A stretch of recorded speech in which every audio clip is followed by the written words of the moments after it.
Priority wise ये होता है, मतलब कहीं पर भी जाइए तो प्रायोरिटी होता है, अपने फैमिली में भी ऐसा होता है, रिलेटिव्स में भी ऐसा होता है। फेवरेटिज्म, एक चाइल्ड को ज़्यादा फेवर करना, वो भी आता है। फिर कहीं पर भी आप जाए तो मतलब यहाँ पर जाए तो सब दूसरे लोगों को आने में ये करता है कि बंगाली ऐसा होता है। कहीं पर भी आप जाइए, दार्जिलिंग में जाए तो नेपाली ऐसा होता है, तो ऐसा होता है। ओके। ये एक आपने बोला कि फैमिली में भी कहीं जाने पे इनसाइड फैमिली आप मीन नहीं कर रहे, अभी आप आउटसाइड फैमिली मीन कर रहे थे। इनसाइड में भी ऐसा होता है। इनसाइड में क्या मीन कर रहे हैं आप? इनसाइड मतलब रिलेटिव्स में ऐसा होता है। ओके। अगर एक ह्यूमन बीइंग को आप कंसिडर करें, एक इंसान को साइंटिफिकली आप कंसिडर करें, तो इंसान के पास ऑर्गन्स हैं, हर एक ऑर्गन का अपना अपना काम है।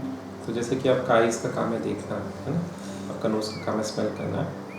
क्या आपके आइज़ के लिए सबसे इम्पॉर्टेंट अगर आप देखना है, आइज़ बहुत कुछ दिखेगा, बहुत सारा चीज़ दिखेगा, मगर 3 कैटेगरी हम नॉर्मली कहते हैं, 3 चीज़ है जो आई उसको अनदेखा नहीं कर सकता, उसको वो नोटिस करेगा ही करेगा। एक हो गया जैसे फूड, ये बेसिक आदमी को सर्वाइवल के लिए फूड बहुत ज़रूरी है, फूड हो गया। दूसरा हो गया डेंजर, आप कहीं पे बैठे हैं और दूर पे अगर आपको एक सांप मिले, तो आपका आई तुरंत उसको नोटिस करेगा, वहाँ पे फोकस जाएगा ही जाएगा कि सांप आ गया। वाई? बिकॉज वो डेथ का डेंजर हो गया। और तीसरा हो गया प्रोक्रिएशन या फिर अपना आगे बढ़ाना, चिल्ड्रन लाना। तो वहाँ पे आप देखेंगे जैसे पूरे दुनिया का जो एडवर्टीजमेंट बेस्ड है वो क्या है कि फिजिकली अट्रैक्टिव लोगों पे बेस्ड है। तो ये 3 जगह है जहाँ पे आपका आई जाएगा ही जाएगा, वो नेचुरल है। बिकॉज आई को एक काम दिया गया है, आई को एक काम है, वो है इस शरीर को प्रिजर्व करना, इसका जान को बचाना और इसे फ्यूचर में आगे ले जाना। तो सेम चीज़ आपका एक एक जो ऑर्गन है, मान लीजिए अगर आपका कान है तो आप अगर सो भी रहे हैं तो आपका कान नहीं सो रहा है, वो जाग रहा है। आपने तो आँख बंद कर लिया पर कान आप खुला ही रखते हैं, बिकॉज अगर कुछ ऐसा आवाज़ है जो आपका में भी जान के लिए खतरा बन सकता है तो कान तुरंत रिएक्ट करेगा, आपको बचाने के लिए वो आपको जगा देगा। तो जो हमारा शरीर बना हुआ है, या जैसे वो जो हमारा स्किन का अगर मैं बात करूँ, तो ये जो गुदगुदी का फीलिंग होता है ना, अगर कोई आपको टच करता है अजीब से, आप खुद को नहीं कर सकते। आप खुद को अगर टच करेंगे तो आपको वो गुदगुदी वाली फीलिंग, आपको हंसी आएगा ही नहीं आएगा, और कोई और करेगा तो ये जो गुदगुदी का जो साइंटिफिक रीज़न है वो कहा जाता है कि वो हंसी का एग्जैक्टली नहीं, वो एक पैनिक रिएक्शन है। जैसे मान लीजिए स्पाइडर अगर आपके ऊपर चलेगा तो कैसा फील होगा, स्पाइडर्स काफ़ी डेंजरस होते हैं, तो सारा फोकस आपका उधर ही चला जाएगा। तो भगवान ने एक बॉडी हमें बनाकर दिया है, और ये बॉडी का जो एक एक ऑर्गन्स है उसका एक अपना स्पेसिफिक काम है, इम्पॉर्टेंट काम है। और क्या काम है? आपका लाइफ को बचाना, आगे बढ़ाना, एक्सेप्ट। अभी जो ब्रेन है इसका भी प्राइमरी काम यही है। वन ऑफ द प्राइमरी काम जो आपके ब्रेन का है वो आपका ज़िंदगी को सेफ रखना, बचा कर रखना। तो ब्रेन क्या करता है? 2 तरीके से काम करता है। एक तो मान लीजिए जब आप बेसिकली सोते हैं तो आप सपना देखते हैं। तो सपने देखने को ये माना जाता है, साइंटिफिक टर्म्स में बात कर रहा हूँ, सपना देखना तो बहुत वाइड एरिया है, तो एक जगह में नहीं उसको नैरो डाउन नहीं कर सकता, पर एक एरिया पे अगर मैं फोकस करूँ बाकी को इग्नोर करके, तो सपना देखना एक ये माना जाता है कि माइंड जो है वो पॉसिबल थ्रेट्स के लिए प्रैक्टिस कर रहा है। फॉर एग्जांपल अगर आप एक जंगल में रहते हैं, जंगल के आसपास रहते हैं, तो आप कई बार सपने में देखेंगे कि सांप आ गया या एक शेर आ गया या भालू घुस गया। क्या हो रहा है कि सपने में जब एक शेर आ रहा है आप बहुत डर जा रहे हैं, मगर फिर आप सोच रहे हैं क्या करें क्या करें क्या करें। ये प्रैक्टिस कर रहा है माइंड आपका कि कल अगर सचमुच का शेर आ जाए। अगर आप एक अकेले जगह पे रहते हैं जहाँ पे कोई चोर डाकू आने का चांस है, तो आपका माइंड आपको वो सपना ज़्यादा दिखाएगा कि चोर डाकू आ गया। सपना का बहुत रीजंस होता है, पर ये एक रीज़न है। तो माइंड कर क्या रहा है? एक तरीके से आपको लाइफ प्रिजर्व करने की पूरा कोशिश कर रहा है। और ये सपना मैं इसलिए बोल रहा हूँ बिकॉज ये काम आपका सबकॉन्शियस माइंड कर रहा है, जो कॉन्शियस माइंड से बहुत पावरफुल है। कॉन्शियस माइंड क्या है? कॉन्शियस माइंड बेसिकली एक सेंसर मैनेजर है। आपका आई एक सेंसर है, कैमरा है ना, आपका ईयर्स एक माइक्रोफोन है। तो आपका अलग अलग सेंसेस है, टच का, स्मेल का। हमारा जो कॉन्शियस माइंड वो बेसिकली हर जगह से इन्फॉर्मेशन लेता है, उसको प्रोसेस करके रिएक्शन बताता है। तो आप अगर कहीं पे जा रहे हैं, किसी ने आपको कुछ बुरा बोल दिया, या किसी ने आपको एक धमकी दे दिया, या आप एक ऐसी जगह पे जा रहे हैं जहाँ एकदम अंधेरा रात है, कोई नहीं है, तो क्या होगा? आपका कॉन्शियस माइंड जब देखेगा अंधेरा रात है, कोई नहीं है, तो वो आपको बताएगा this is dangerous for me, ये अच्छा जगह नहीं, तो आप वहाँ से जल्दी चले लगेंगे। तो जब हम जल्दी जल्दी चल रहे हैं या फिर हम डरे हुए हैं, ये बेसिकली कॉन्शियस माइंड आपके आसपास जो फीलिंग्स है, डेटा है, उसको कलेक्ट करके एक प्रोग्राम चला रहे हैं। प्रोग्राम का बेसिक ऑब्जेक्टिव क्या है? आपको बचाना। आप बहुत टेस्टी खाना अगर देख रहे हैं तो आपका माइंड क्या कर रहा है? आपका जीभ में पानी ले आ रहा है। हाँ, क्यों? बिकॉज वो खाना देखा, मैंने प्रोसेस किया, गुड फॉर मी, हेल्दी है मेरे लिए, मेरे ज़िंदगी के लिए अच्छा है, इसको खाना चाहिए, तो प्रिपरेशन उसने शुरू कर दिया। ये आपका माइंड है, अपार्ट फ्रॉम अदर थिंग्स। हाँ, अब इस बात को ख्याल में रखें। तो वापस आते हैं आपके क्वेश्चन पे। आपने सवाल पूछा कि यह इंग्लिश में जैसे कहावत है, बर्ड्स ऑफ कहावत है एक इंग्लिश में, birds of a feather flock together, कि बहुत सारे लोग अगर हैं, एक जैसे लोग क्या करते हैं? एक के आसपास जाते हैं। क्यों?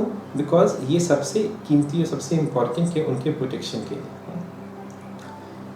अगर आप देखें कि ये देश क्यों बनता है, मान लीजिए एक देश है या फिर एक शहर है, या आपने बताया कि मान लीजिए कोई एक कम्युनिटी हो गया, मान लीजिए रिलीजियस हो गया, तो किसी ने बोला कि हम हिंदू हैं, हम मुस्लिम हैं, किसी ने बोला कि हम इंडियन हैं, किसी ने बोला कि हम बंगाली हैं, किसी ने बोला हम कि ब्राह्मण हैं। तो ये जो अलग अलग कैटेगरीज चल रहे हैं, ये क्यों चल रहा है? Because everybody wants to protect themselves.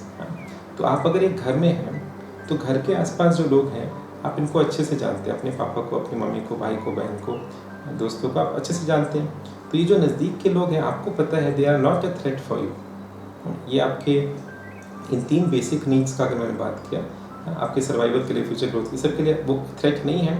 तो आप इनके साथ ही कोशिश करोगे ज़्यादा से ज़्यादा वक्त रहने का। वहीं अगर कोई स्ट्रेंजर, एकदम अनजान आदमी आपकी लाइफ में आ रहे हैं तो आपको वहाँ से डर लगेगा कि कहीं ये कुछ कर ना दे, कहीं मेरा मर्डर तो नहीं कर दे, कहीं सारा पैसा लेके भाग न जाए, कहीं रात में मेरा गला न दबा दे। तो आपका माइंड जो है वो दूर वाले लोगों से ऑटोमेटिकली थ्रेट परसीव करेगा और उनसे दूर जाने की कोशिश करेगा। तो ये जो थ्रेट का लेवल है, घर से अगर आप बाहर निकले तो आप देख रहे हैं कि ठीक है, घर के बगल वाले लोग जो है उनको भी मैं थोड़ा थोड़ा जानता हूँ, थोड़ा कभी कोई मुलाकात हुआ है, कभी होली में, दिवाली में आपने कुछ गिफ्ट्स दे दिया है, थोड़ा बात किया है, तो उनसे भी आपको कम थ्रेट लगेगा। वहीं कोई एकदम अलग जगह पे, अगर आप एक इंडियन है मान लीजिए, आपको एकदम अलग जगह पे ले जाए, पाकिस्तान में या सऊदी अरब में आपको ले जाए या अमेरिका भी ले जाए, तो वहाँ पे आपको थ्रेट ज़्यादा लगेगा। आपको अगर मैं अफ्रीका में ले जाऊँ, आप देखेंगे देखने में अलग लोग हैं, कपड़ा अलग पहनते हैं, मेरे जैसा बात भी नहीं करते, तो आप डर जाएंगे ज़्यादा। तो ऑटोमेटिक बात है, माइंड क्या करेगा? अगर आपका कोई अपना है, मान लीजिए आप अगर अफ्रीका जा रहे हैं, आप नाइजीरिया जा रहे हैं, तो आप डरे हुए हैं हर किसी से, तो कोई आपको वहाँ पे दूर से दिखाई दिया कि अरे तो इंडियन है, तो आपका माइंड कहेगा कि जाओ इससे बात करो। और ये एक प्रोटेक्शन का मैकेनिज्म, जिस चीज़ को हम दोस्त कहते हैं ना, वो एग्जैक्टली अगर आप टेस्ट करने जाएंगे आप देखेंगे वो दोस्ती टिकता नहीं। एक दो एग्जाम्पल, अगर आप देखें कि बचपन में जो दोस्त हैं, फिर फ्यूचर में आप देखेंगे दोस्ती बहुत टूट जाते हैं। क्या मेन रीज़न है?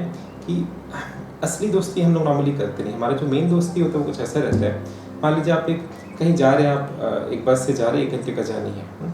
अगर बस से आप जा रहे हैं 1 घंटे का जर्नी है तो आप बगल वाले से बात नहीं करेंगे नॉर्मली।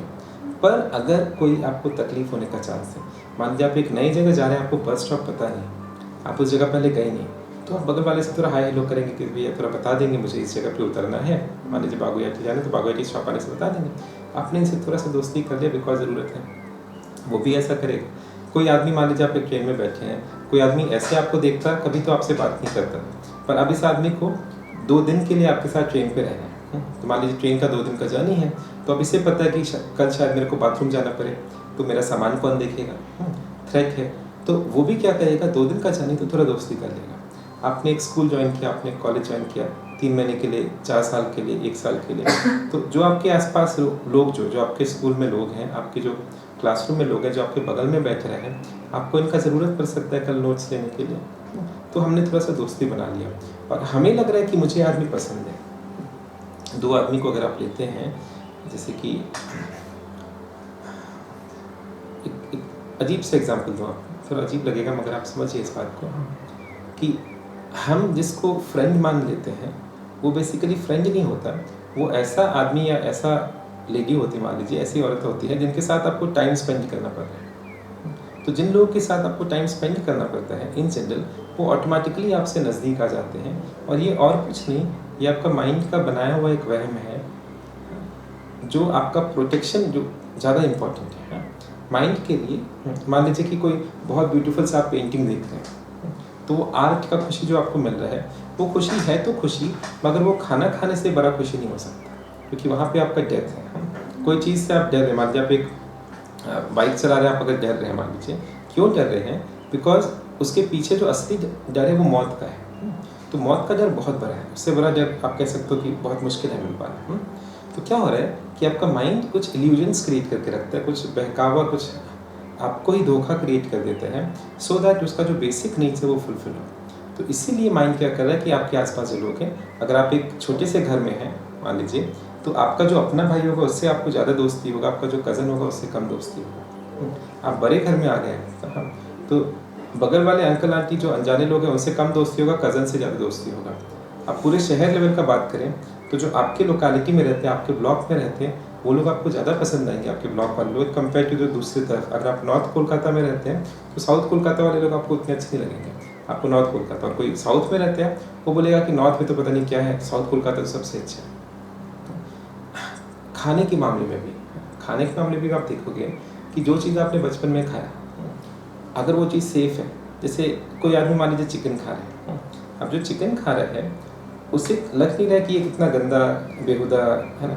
मान लीजिए चिकन कटा हुआ पूरा खून खून में सना हुआ है, तो उसे देख के उसे कुछ घृणा फीलिंग नहीं हो रहा है, डिस्गस्ट फीलिंग नहीं हो रहा है, उसको बहुत अच्छा और टेस्टी लग रहा है।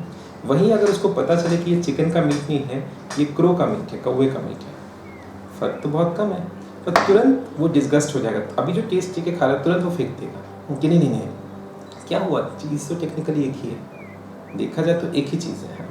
एक आदमी अगर मान लीजिए चाइना में अजीब अजीब चीज़ वो खाते हैं, वर्म्स को पका पका खाते हैं, तो वो जो वर्म्स खा रहे पका के, अगर एक नॉर्मल बंगाली को हम देखा है, बोलेगा अरे बाप रे हम नहीं खा सकते, कोई भी इंसान बोलेगा नहीं खा सकते। पर जब हम एक चिंगड़ी माछ खा रहे हैं, जब हम प्रॉन खा रहे हैं, तो prawn is as bad as any insect. देखने में भी प्रॉन तो बहुत खूबसूरत नहीं है बेचारा, बहुत बदसूरत है। तो प्रॉन को भी जब आप खा रहे हैं, आप कोई वर्म को खा रहे हैं, बात एक ही है। मगर क्या फ़र्क है, माइंड ने इल्यूजन क्यों क्रिएट किया? माइंड को प्रॉन को देख के मुंह में पानी क्यों आ रहा है, वही वर्म को देख के आपको उल्टी क्यों आ रहा है? क्या हुआ, चीज़ तो एक ही है। हाँ जी, क्या हुआ, माइंड को पता है कि प्रॉन मैंने पहले खाया, मेरे लिए हेल्दी है, और ये जो नया चीज़ है माइंड को पता नहीं, हो सकता है इसको खाने से मेरा बीमारी हो सकता है मैं मर जाऊँ। हाँ, तो उस फियर के कारण माइंड ने उसको दूर लगा दिया। और वही कोई चाइनीज़ है मान लीजिए, हाँ, जिसने कभी प्रॉन नहीं खाया आज तक, वो कुछ और खा के बहुत खुश है, पर प्रॉन देख के उसे एकदम ऐसा लगा कि मुझे तो नहीं खाया, मैं नहीं खा सकता। तो हमारा जो माइंड है ना, वो जिन चीज़ों को पसंद करवा रहा है नहीं करवा रहा है, उसके पीछे भी ये फैक्टर्स होते हैं। तो आप अगर किसी से मान लीजिए, एक इंसान को मान लीजिए किसी से प्यार होता है, हाँ, तो प्यार होने के पीछे भी आप देखेंगे सर्टेन फैक्टर्स हैं। अगर माइंड देखेगा कि ये इंसान से मैं प्यार करूं, मगर ये इंसान के साथ मैं फ्यूचर में जाके फैमिली नहीं बना सकता, बच्चे नहीं कर सकता, तो आप देखेंगे माइंड को प्यार होगा ही नहीं, ऑटोमेटिकली होगा नहीं। तो कहाँ पे फैक्टर आ गया? तो माइंड ने अपना कुछ बेसिक, अपना कुछ फाउंडेशन बना कर रखा है, अपना बेसिक लेग्स बना के रखा है। जो लेग्स क्या है, लाइफ को बचाना, प्रिजर्व करना, आगे ले जाना, हाँ, ये सब चीज़ें। तो इन फैक्टर्स के अंदर जो घुसेगा, उसी से आपको दोस्ती होगा, उसी से प्यार होगा, वही चीज़ आपको खाने में अच्छा लगेगा, वही चीज़ आपको इंटरेस्टिंग लगेगा, वही चीज़ आपको पैशनेट लगेगा, जो बाहर होगा नहीं। और यही सेफ्टी मैकेनिज्म के लिए माइंड क्या करता है, लेवल्स पे। आप जब कंट्री लेवल पे बात कर रहे हैं, तो कोई भी इंसान जो एक कंट्री में रहता है, वो बोलेगा कि मेरा कंट्री सबसे महान है। अगर आप कोई बांग्लादेशी से पूछेंगे कि आपका कंट्री कैसा है, वो बोलेगा हमारा देश सबसे अच्छा देश है। वो कभी नहीं कहेगा कि अमेरिका अच्छा देश है, कभी नहीं कहेगा। अगर आप एक पाकिस्तानी से पूछेंगे, तो पाकिस्तानी साफ कहते हैं कि हम लोग पाक साफ लोग हैं। वो कहते हैं कि जैसे दूध में मान लीजिए, अगर आप दूध से पहले मक्खन निकाल के पानी बाहर फेंकते रहो, तो उनका कहना है कि इंडिया, जो भारत पहले था, उसमें से जो सबसे अच्छे पाक साफ लोग थे, वो लोग आज पाकिस्तान में चले गए, और जितने करप्ट और ख़राब लोग थे वो लोग बच गए इंडिया में। तो पाकिस्तानी कभी नहीं कहेगा कि इंडिया महान है, वो कहेगा कि हम लोग महान हैं, और ये इंडियंस जो हैं वो इम्पोस्टर्स हैं। आप एक इंडियन से पूछो तो ऑब्वियसली ऐसा नहीं बोलेगा, वो बोलेगा पाकिस्तानी लोग बहुत बुरे होते हैं। क्या हो रहा है, दो लोग बहुत झगड़ा कर सकते हैं। मान लीजिए ये बोल रहे कि नहीं मैं तो बंगाली, मैं तो गुजराती हूँ, और दोनों का बात नहीं होता, मान लीजिए बात बात पे झगड़ा होता रहता है। पर जब इंडिया पाकिस्तान मैच होता है, दोनों एक साथ बैठ के देख रहे हैं, दोनों एक साथ बैठ के इंडिया इंडिया कर रहे हैं। क्या हो रहा है? बस वही बात है कि लेवल की बात है। अगर कल को कुछ ऐसा होता है कि हमें पता चलता है और दुनिया में 4 प्लैनेट हैं और 10 प्लैनेट है दुनिया में, वहाँ पे एलियंस लोग हैं जो हमें इन्वेट करके हमें ख़त्म कर देना चाहते हैं, हमारे पृथ्वी पे कब्जा कर लेना चाहते हैं, तुरंत आप देखोगे अगर बाहर का एक एनिमी मिला हमें, तुरंत पूरा दुनिया एक हो जाएगा, सारा कंट्रीज एक हो जाएगा, बिकॉज बाहर का एक एनिमी मिल गया। चाइना में तो कम्युनिज्म में, वहाँ पे लोगों को कंट्रोल करके रखना उन्हें अच्छे से पता है। तो वहाँ पे कुछ बुक्स है, जैसे इंडिया में चाणक्य ने की है ना, हाउ टू रूल, तो वैसे चाइना में पुराने ज़माने का कुछ बुक्स था जिसमें लिखा हुआ था लोगों को कैसे कंट्रोल करें। तो एक टेक्निक ये था उसमें कि अगर आपके घर में मान लीजिए परेशानी है, मान लीजिए आप कोई घर के बड़े आदमी हैं, आपके 4 बेटे हैं और सबकी शादी हो गई, हमारे चारों बेटे का आपस में बनता नहीं, झगड़ा करते रहते हैं। तो आप क्या करो, बगल वाले के घर में जाओ, उसके कुत्ते को 1 लात मार दो, उससे घर में कुछ कचरा डाल के आ जाओ। अब बगल वाला जब डंडा लेकर आएगा मेरे घर में कचरा क्यों डाला, तो आप देखेंगे आपके 4 बेटे जो आपस में झगड़ा करते थे, बाहर का एक्सटर्नल एरिया वो आपस में जुड़ जाएंगे, वो आपस में तुरंत एक हो जाएंगे। हाँ? तो ये जो आपने लेवल पूछा ना, डेंजर अगर घर के लेवल का है तो भाई बहन उससे आपको दोस्ती रहेगा, बाहर नहीं। अगर शहर के लेवल का है तो आपका जो पारा है, आप जिस ब्लॉक में रहते हैं वो अच्छे लोग हो गए। अगर देश के लेवल का है तो आपका जो स्टेट है वो सबसे अच्छा स्टेट है, बाकी स्टेट अच्छा नहीं है। आप अगर कश्मीर वालों से पूछो वो कभी नहीं कहेंगे कि बंगाल एक अच्छा स्टेट है, वो बोलेंगे कश्मीर सबसे अच्छा स्टेट है, बंगाल होगा कुछ। आप एक बंगाली से पूछो गुजरात के बारे में, गुजराती से पूछो बंगाल के बारे में, केरलाई से आप पूछो बंगाल के बारे में, तो हर कोई अपने स्टेट को ही महान मानता है। ये बस वो लेवल्स। एक स्टोरी आपको बताऊं, पेरिस में एक बार एक प्रोफेसर, वो फिलॉसफी का प्रोफेसर था, वो अपने क्लासरूम में आया और आके उसने स्टूडेंट सब बैठे हुए तो उसने आकर के बोला कि पता है बच्चों दुनिया का सबसे महान इंसान कौन है। तो सबने सोचा कि पता नहीं किसका नाम बोले, इसका नाम बोले, उसका नाम बोले, कोई सोच रहा साइंटिस्ट का नाम बोले, कोई सोच रहा पॉलिटिशियन का, कोई बोला आर्टिस्ट का नाम ले। उसने कहा कि दुनिया का सबसे महान आदमी आज मैं हूँ। तो स्टूडेंट्स को थोड़ा लगा कि हो गया, लगता है सर तो पागल हो गए, फिलॉसफी के प्रोफेसर वो भी। तो पेरिस में बेचारे एक यूनिवर्सिटी में प्रोफेसर है, स्टूडेंट्स को लगा पागल हो गया। प्रोफेसर ने बोला कि no no no no no, मैं प्रूफ करके दिखा सकता हूँ। तो स्टूडेंट्स एकदम सीरियस होकर कि अच्छा प्रूफ करेंगे, देखते हैं कैसे करेंगे। प्रोफेसर ने एक मैप निकाला, एक बड़ा सा मैप खोला, वर्ल्ड मैप था उसमें।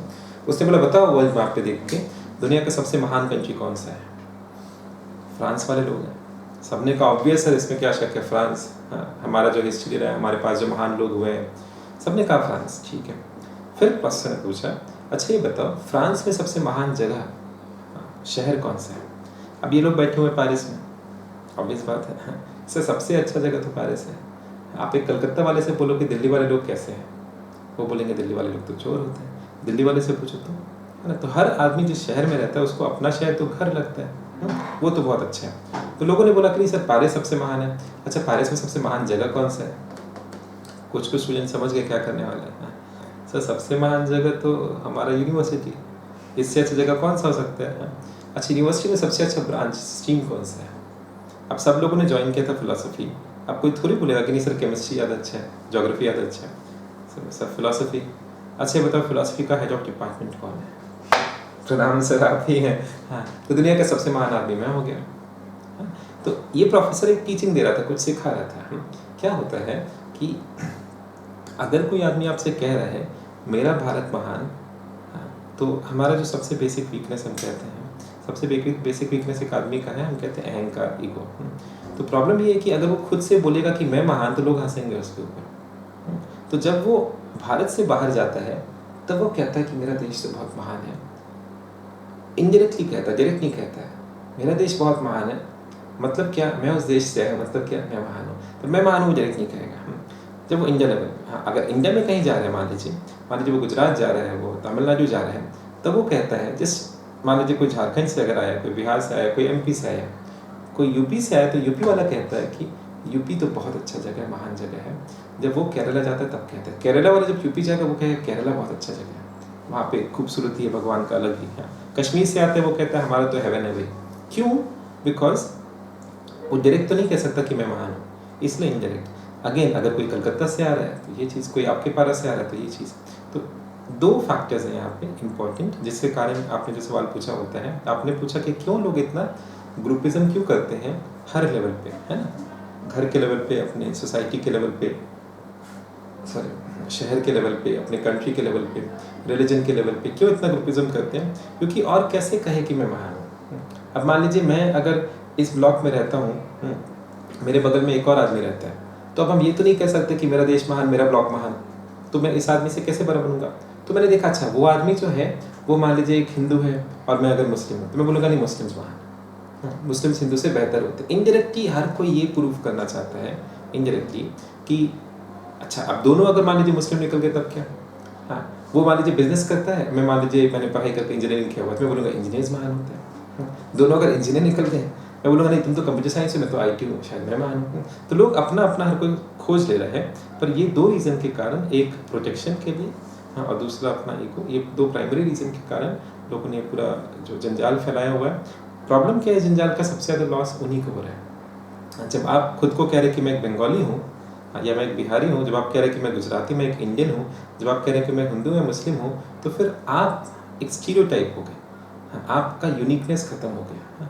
जब आप सिर्फ अकेले हैं, जब आपको किसी का ज़रूरत नहीं पड़ा अपने आप को सपोर्ट करने के लिए, आप अकेले हैं, तो वो जेन्युइन है। मगर अकेले होने में प्रॉब्लम क्या है, रिस्क बहुत हाई है कि फिर दुनिया आपको निकाल देगा तो आप क्या करेंगे। तो लोग रिस्क नहीं लेना चाहते, रिस्क नहीं लेने के कारण लोग फिर लाइफ में आगे नहीं जा पाते। आगे नहीं जाने के कारण वो दुखी रहते हैं, दुखी रहने के कारण वो आपस में ही झगड़ा करते रहते हैं। तो हाँ, आज वो हम बोलेंगे कि हम मेरा भारत महान, और कल हम एक भारतीय मिल जाए तो उसी को चुना लगाएंगे, उसी को धोखा देंगे, उसी से झगड़ा करेंगे। तो ये डबल चीज़ चलता रहता है कि सबसे ज़्यादा आप देखेंगे जिसको आप कहते हैं कि फैमिली, मेरा फैमिली, उसी में आप देखेंगे सबसे ज़्यादा झगड़ा भी चलता है। तो कन्फ्यूजन इसी कारण हुआ।